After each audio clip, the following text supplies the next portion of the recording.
Yeah. What about everybody who's in the building right now? They're in the process of moving out. With no warning and no planning, the people and the businesses at this historic Huntington Building in downtown Miami were rushed out, evacuated last week, told the building was an unsafe structure.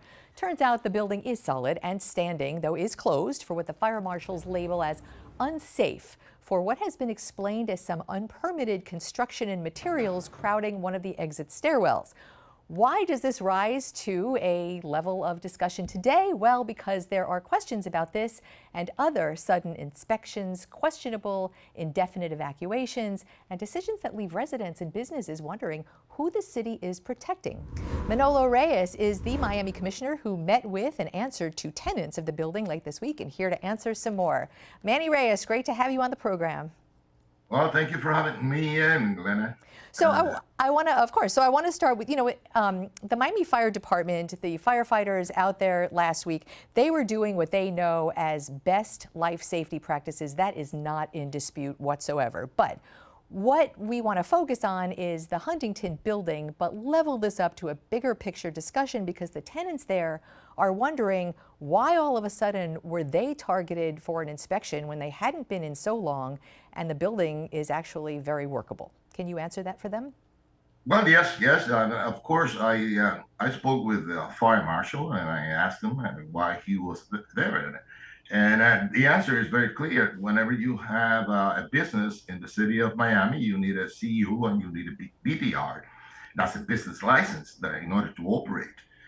They, according to what the zoning director told me, and I know all of this because as soon as I found out about this problem, well, I called a meeting with all the directors that were involved, the city attorney and the city manager, in order to find out what happened and what is the best way and what methods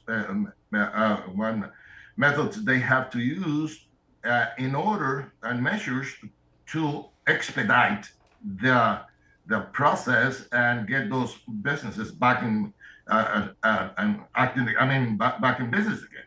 And what I was told is that there were life safety issues, and they were there because they were checking the BTRs and the CUs since they had not received answer from the businesses that they were notified that they should renew since November their BTRs and the business licenses and the certificate of occupancy. And while they were there, they always come, and whenever there is a BTR or a certificate of occupancy involved, the fire marshal comes and they make an inspection. And during that inspection, they found a lot of violations that they consider, according to their standards, that they are life safety issues. That is what that is what they told the residents. But here's I just want to level this up a little bit, and we don't have a lot of time together today, but we've covered stories of this very same thing happening to residents of an apartment buildings in Little Havana. And in both cases, investors had been inquiring into buying properties right before the inspections came. And all of a sudden, all of these properties have all kinds of fire code violations and renovations to do, a lot of money to spend. And the people, this isn't me talking, just for the record, the tenants and the businesses are very afraid that they have land that developers want. And the city is really coming in, not on behalf of the developers so much, but to really expedite what might be a clearing and making better of the properties. Does that make sense to you? Well, those are insinuations that come along, and people that they start making those insinuations that I don't have any proof of that. I don't have any information that they are investors interested in this property or any other property. What it is true that now I will say this after what happened in Surfside. Our inspectors, and not only in the city of Miami, all over the county, and I think probably in the state, they are more careful and in an abundance of of caution, they are probably acting too fast, but we don't want another Surfside. We don't want another collapse, a building collapsing. No, of course not. But I mean, that's kind of what I'm saying, Linda, is this. What I've been informed and what I have been doing.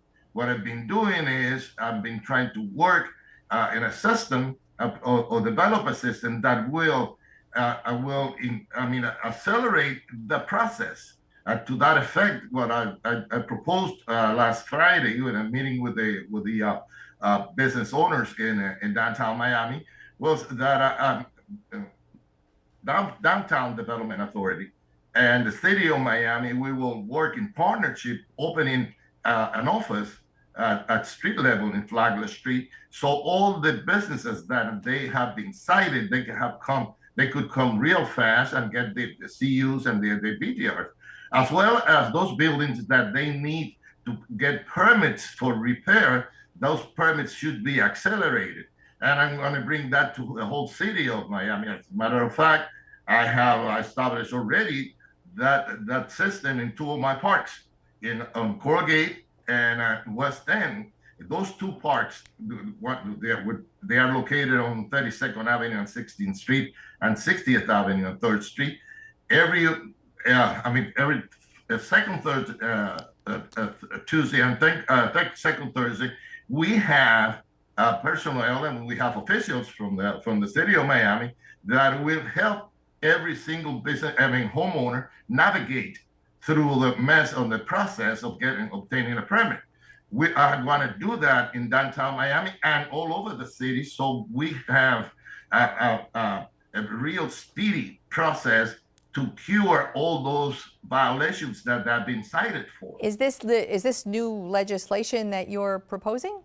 I have been proposing a legislation that will free those businesses that or tenants that they want to establish a business in a building that has a violation, which is not, I repeat, a life-threatening violation like is in this case, because the actual legislation, what it does, it precludes a business to open or continue operating if they have if the building itself has a violation.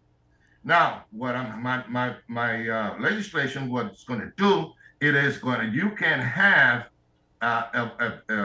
if you have a violation and you have been cited, then if it is not a life-threatening violation, those businesses that they are established in that building, they could continue operating, and they will be able to obtain a CU and a BTR while. Commissioner, I need to stop you because you know how TV goes. We're kind of out of time, but really interesting legislation. You know we're going to be following that, and I really do appreciate you jumping on with us today. Whatever you want, Glenn. I like that. Take care.